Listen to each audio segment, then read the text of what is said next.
അവിട്ട നക്ഷത്രം മേഷരാശി ശിവലിംഗം വന്നിട്ടുണ്ട്. അതെ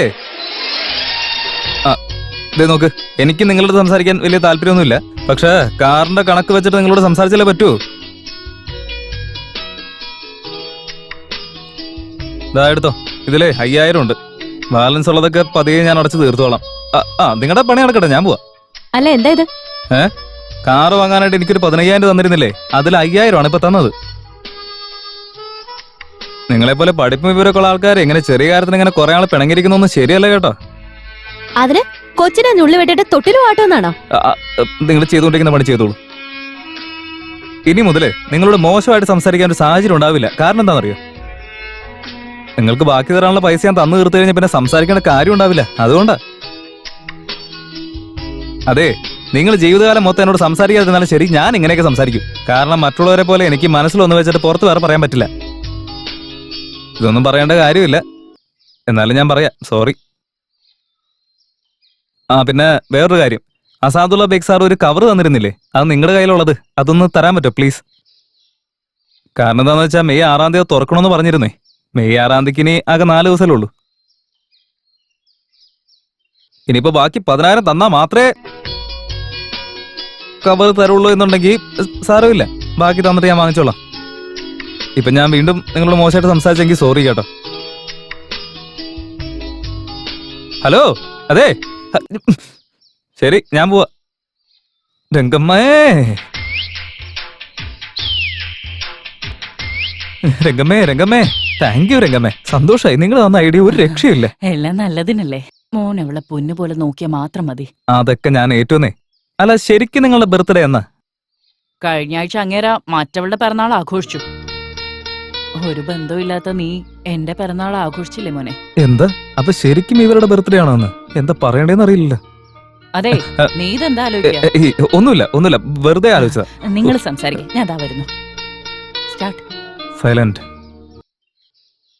ഇതാ പിടിച്ചോ നിങ്ങളുടെ കവർ. വലിയ സന്തോഷം. I am sorry. സാരമില്ല, അല്ലെങ്കിൽ നിങ്ങൾ എന്തിനാ സോറി പറയുന്നേ? വലിയ ഡയലോഗ് ഒന്നും വേണ്ട. എന്താ മോനെ ഇത്? പേഴ്സ് അവിടെ മറന്നു വെച്ചിട്ടാണോ വന്നിരിക്കുന്നത്? ഓ, താങ്ക് യു രംഗമ്മേ. Once again many many happy returns of the day. Take care. You too. അതും പഠിപ്പിച്ചെന്ന ഇവൻ തന്നെയാ.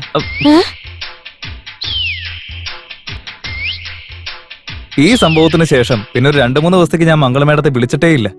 എനിക്ക് ഏതെങ്കിലും ഒരു കോള് വന്നു കഴിഞ്ഞാൽ അത് അവരായിരിക്കും എന്ന് വിചാരിച്ച് ഞാൻ ഓടിച്ചെല്ലാറുണ്ട്. പക്ഷേ ഒരു മെസ്സേജ് പോലും അയച്ചിട്ടില്ല. Bad girl.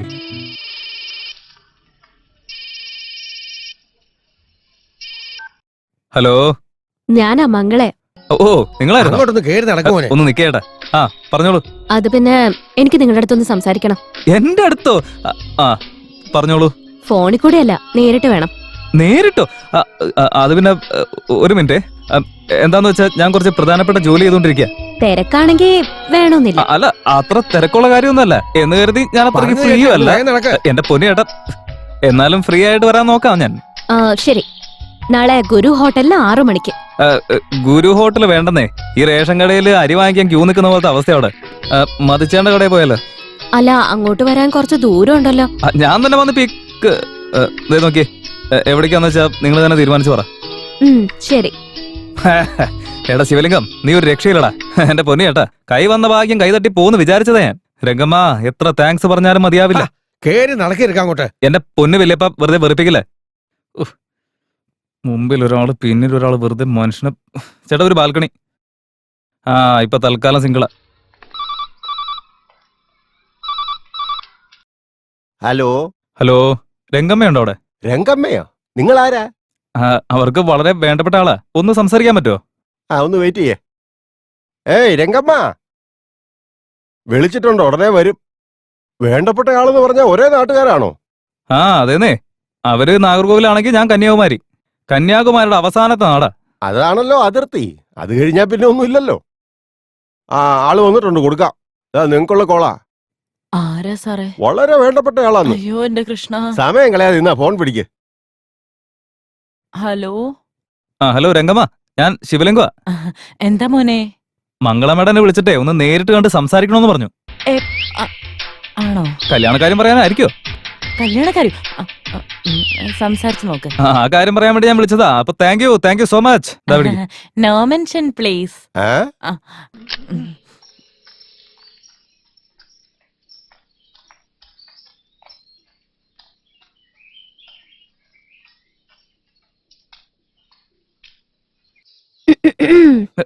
നമസ്കാരം. ഹായ്. വന്നിട്ട് കൊറേ സമയമായോ? അധിക സമയമായിട്ടില്ല. നിങ്ങളെല്ലാം പറഞ്ഞ 6 മണിക്ക് വന്നാൽ മതിയെന്ന്. സോറി, ബസ്സിൽ വന്നോണ്ട് കുറച്ച് ലേറ്റ് ആയി. ഇല്ല, അതൊന്നും സാരമില്ല.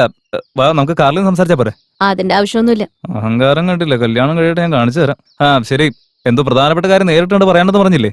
എന്താണ്? നിങ്ങളുടെ അടുത്ത് കുറച്ച് റൂഡായിട്ട് ബിഹേവ് ചെയ്ത് പോയി. സോറി. കുഴപ്പമില്ലല്ലോ. മുളച്ചു വന്ന കൊമ്പ് താനെ താണുപോയല്ലോ. അതൊന്നും സാരമില്ല. നമ്മളൊക്കെ മനുഷ്യന്മാരല്ലേ. അപ്പൊ സാധാരണ ഇതിൽ തെറ്റൊക്കെ പറ്റുമല്ലോ.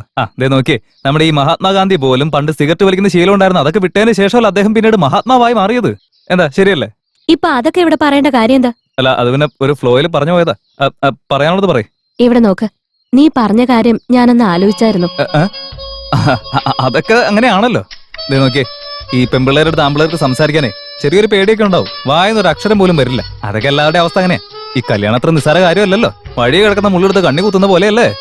അതുകൊണ്ട് ആലോചിച്ചാലല്ലേ പറ്റുള്ളൂ. എന്റെ ഈശ്വരാ. എന്നിട്ട് എന്താ തീരുമാനം എടുത്തേ? ഞാൻ എടുക്കുന്ന തീരുമാനം എപ്പോഴും ശരിയായിരിക്കണമെന്ന് ആഗ്രഹിക്കുന്നത്. അങ്ങനെ തന്നെയാണ് വേണ്ടത്. ഈ ഞാനും അങ്ങനെ തന്നെയാണ്. ഒരിക്കലും തെറ്റായിട്ടുള്ള തീരുമാനം എടുക്കത്തേയില്ല. പൊന്നു പോലെ നോക്ക് നിങ്ങൾ. അങ്ങനെയാണെങ്കിൽ ഈ കീറിപ്പോയ 500 രൂപ തിരിച്ചെടുത്തിട്ട് നീ അതൊന്ന് മാറ്റിത്തരും.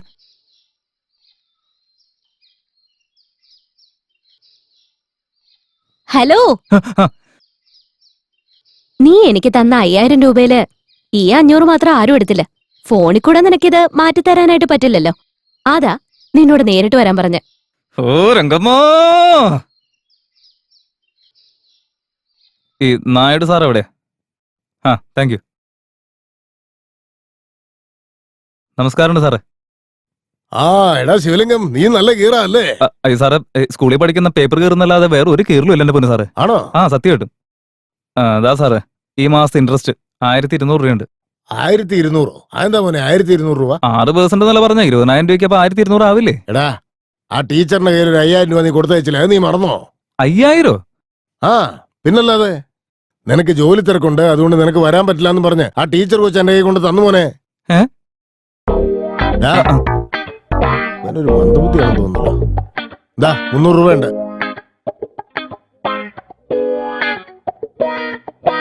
എന്താടാ, എന്താ പറ്റിയേ?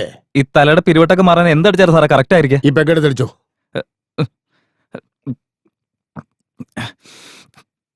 എന്തൊരു മാട്ടം ഉപ്പ് ഇതില്.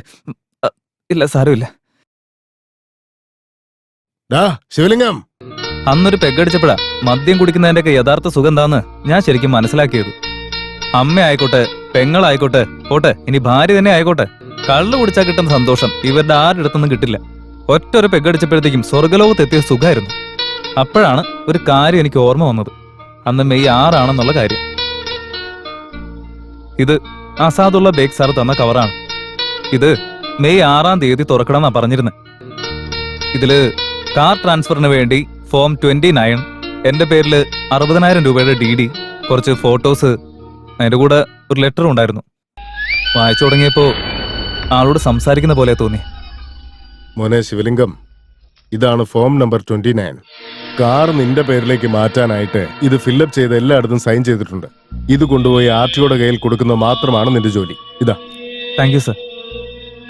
ഇത് നിന്റെ പേരിൽ ഞാൻ എടുത്ത 60,000 രൂപയുടെ DD. സർ, ഇന്ന് മെയ് 6 എന്റെ ബർത്ത്ഡേ. സത്യമാണോ? യെസ്. ഇതെന്റെ മോനോട് പോലും പറഞ്ഞിട്ടില്ല, നിന്നോട് മാത്രമേ പറഞ്ഞിട്ടുള്ളൂ. Happy birthday sir. ഈശ്വരൻ നല്ലതേ വരുത്തൂ. സാറിന് 100 വർഷത്തെ ആയുസുണ്ട്. Thank you. ഇതിപ്പോ ഇങ്ങനെ പെട്ടെന്ന് വന്നു പറഞ്ഞപ്പോ എന്റെ കയ്യിൽ ഗിഫ്റ്റ് ആയിട്ട് തരാനും ഒന്നുമില്ല. നിന്നെ എനിക്ക് കിട്ടിയില്ലടാ, വേറെന്താ എനിക്ക് വേണ്ടത്? എന്റെ പൊന്ന് സാറ്, നീ ആലോചിക്കണ്ട. DD വെച്ചോ. അല്ല, അതെ, എന്റെ പേരിൽ ഈ 60,000 രൂപയുടെ DD ഒക്കെ എന്തിനാ? കാറ് വാങ്ങാൻ നീ എനിക്ക് തന്ന ക്യാഷ്. അതെനിക്കറിയാവുന്ന കാര്യമല്ലേ. എന്നാൽ ഈ DD എന്തിനാ? എന്റെ വൈഫ് അവളുടെ ബർത്ത്ഡേ ഉണ്ടെന്ന് ആർക്കെങ്കിലും ഒക്കെ ഗിഫ്റ്റ് കൊടുക്കും. അവള് മരിച്ചു കഴിഞ്ഞപ്പോ ഞാനും അത് കണ്ടിന്യൂ ചെയ്യുന്നു. എന്ന് പറഞ്ഞ ഇന്നെന്റെ പിറന്നാളല്ലേ, അതുകൊണ്ട് എന്റെ കാർ ഞാൻ നിനക്ക് ഗിഫ്റ്റ് ആയിട്ട് തരാം. ആ ലെറ്റർ വായിച്ചു തീർന്നപ്പോ അത്ഭുതം കൊണ്ട് ഞാനങ്ങ് ഇല്ലാതായിപ്പോയി. അന്ന് മെയ് 6 അദ്ദേഹത്തിന്റെ ജന്മദിവസം.